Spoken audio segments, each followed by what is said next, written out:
vraiment, en fait, on est devenu le partenaire structurant des conciergeries sans carte G. On va venir avec justement Passe-Passe, en fait, créer une micro-plateforme pour le compte de la conciergerie, sur lequel, en fait, va y avoir tous les logements de son parc qui vont être présentés avec du coup toutes les informations des propriétaires. Grâce au système qu'on a développé pour la caution, on a réutilisé ce système-là pour faire justement contrat, édition du dépôt de garantie, assurance, taxe de séjour, paiement, etc. En fait, tout va être sur le compte du propriétaire, tout est fait pour le compte du propriétaire. Et en fait, la caution, c'était notre bêta pour sortir cette fonctionnalité juste après. Pour l'instant, on ne fait pas de plateforme de réservation. Aujourd'hui, on se concentre vraiment sur les opérations des conciergeries. On veut rendre les conciergeries performantes. On veut vraiment que ces conciergeries puissent se payer. Et donc, c'est pour ça que justement, on a pris le temps de bien faire les choses avec les bons avocats pour que tout soit cadré, afin que du coup, les conciergeries qui bossent avec nous sachent qu'elles sont dans une cage dorée quand du coup elles bossent avec nous. C'est-à-dire qu'en fait, elles sont tuées dans un bac à sable. Il y a un contour, on sait où on va et on sait que dans le bac à sable, tout se passe bien. Voilà, on essaye de faire une safe place pour les concierges sans carte G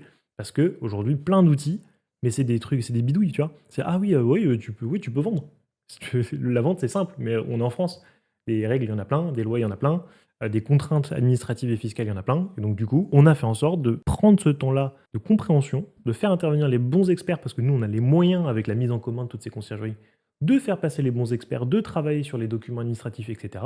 Et on vous fait profiter de notre expertise. On transforme une fonctionnalité en cas d'usage. C'est-à-dire qu'avant, effectivement, on aurait pu développer très très facilement cette solution de réservation en direct. On ne l'a pas fait parce que l'usage n'était pas bon. On ne pouvait pas assurer pérennité de l'activité des conciergeries qui bosseraient avec cette fonctionnalité. Donc là, du coup, on peut le faire parce que du coup, on s'est intéressé à tout ça. Et donc là, globalement, c'est en test en ce moment. Et du coup, ça va être disponible pour toutes les conciergeries fin juin, début juillet.